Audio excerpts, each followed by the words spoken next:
Bonjour, dans cette vidéo, nous allons voir un exercice sur les probabilités. Donc l'exercice est le suivant. On a 10 boules avec des numéros différents de plusieurs couleurs et on nous demande combien il y a d'issues possibles et de calculer la probabilité ensuite d'un événement A. L'événement A qui est tirer une boule bleue. Donc pour savoir la définition des événements, qu'est-ce que c'est qu'un événement, qu'est-ce que c'est qu'une issue, etc.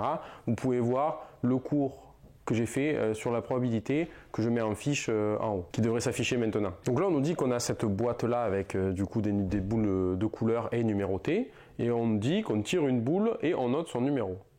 Et la première question c'est lister les issues possibles.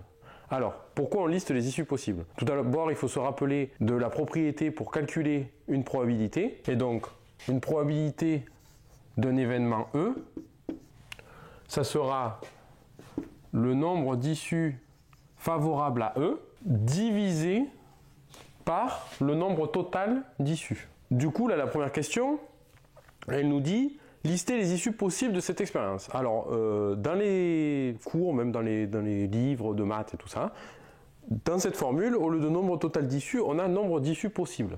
Personnellement, je préfère dire nombre total d'issues plutôt que nombre d'issues possibles, parce que ça peut faire une confusion. En fait, quand on dit nombre d'issues possibles, il faut avoir en tête que c'est le nombre total de combien on a. Par exemple, si on tire dans une boîte de 20 jetons, le nombre total c'est 20 jetons, donc c'est 20. Le problème de dire le nombre d'issues possibles, c'est que par exemple, si vous avez 12 boules et que sur les 12 boules, il y a des numéros qui reviennent, vous allez dire le nombre d'issues possibles, ça va être 1, 2 et 3. Admettons c'est 12 boules avec que des numéros 1, 2, 3 dedans, mais les nombres d'issues possibles, vous allez dire les issues c'est juste 1, 2 ou 3. Oui, et après, vous allez mettre, si vous avez appris la formule en ayant écrit nombre d'issues possibles, vous allez mettre 3 ici, ce qui est faux.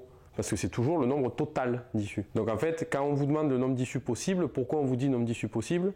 C'est que s'il y a plusieurs 3, il faut compter les 3 plusieurs fois, le nombre de fois qu'il y en a. Donc les nombres d'issues possibles, c'est admettons, il y a 4 boules 3, ben, du coup c'est 1, 2, et après la boule 3, encore une boule 3, encore une boule 3, encore une boule 3, 4 fois, et du coup en tout ça fait 12. Mais du coup, je dis nombre total d'issues, comme ça, il n'y a pas à réfléchir, on calcule le nombre total, on regarde combien il y en a en tout, et c'est bon.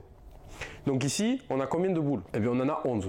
Parce que bah, c'est facile, c'est numéroté de 1 à 11 et on ne saute pas de numéro. Donc là, il y a 11 boules. Donc, les issues possibles de cette expérience, techniquement, si on veut lister les issues, les issues sont 1, parce qu'on dit on tire une boule et on note son numéro. Du coup, les issues possibles, c'est 1, 2, 3, 4, etc. jusqu'à 11. D'accord? Donc il y a 11 issues possibles. Ensuite, on nous demande est-ce qu'il y a équiprobabilité?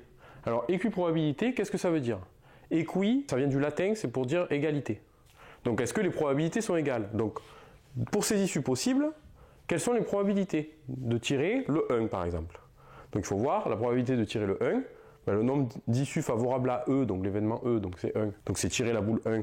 Donc, ben, il y a une seule boule qui a le 1. Donc, la probabilité de tirer le 1, ce sera 1 sur le nombre total d'issues. Il y a 11 boules, du coup sur 11. La probabilité de tirer 2, de même, on compte le nombre de boules où il y a le numéro 2, ben, il y en a une. Donc en haut, c'est 1.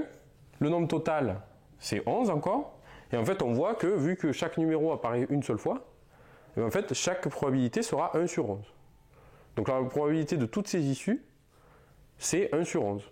Du coup, il y a équiprobabilité, puisque les probabilités sont égales. Ensuite, la deuxième question, on vous dit qu'on note un événement A tirer une boule bleue, et il faut dire le nombre d'issues favorables à A, et calculer la probabilité de A. Donc là, on voit qu'il y a deux boules bleues. Il y a une boule bleu clair et une boule bleu foncé.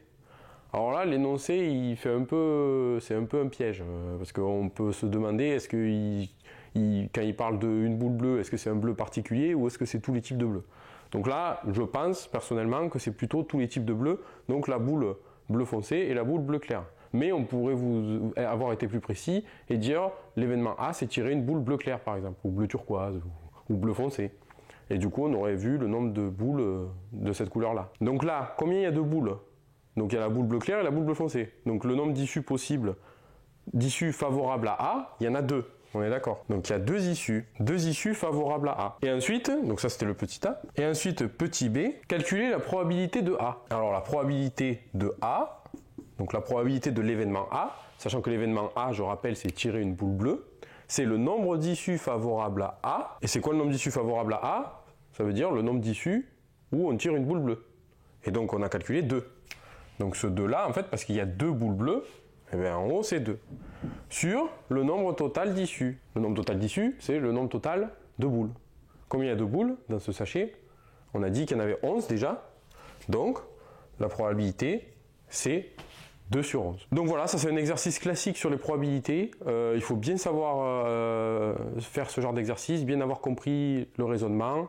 Je rappelle, il faut savoir cette formule, c'est le nombre d'issues, la probabilité d'un événement E, c'est le nombre d'issues favorables à E sur le nombre total d'issues. Et il faut juste comprendre qu'est-ce que c'est le nombre d'issues favorables. Par exemple, si on a un événement, c'est tirer une boule verte, le nombre d'issues favorables, c'est le nombre de boules vertes. Si on a un événement, tirer une boule avec un numéro 1, le nombre d'issues favorables, c'est toutes les boules qui ont le numéro 1. Il faut compter le nombre de boules qui a le numéro 1. Donc voilà, donc quand on a compris ça et qu'on connaît cette formule, après on peut tout appliquer. Et c'est assez facile. Les probabilités ensuite, en troisième, vous allez commencer à faire des arbres pondérés, ça c'est d'autres choses.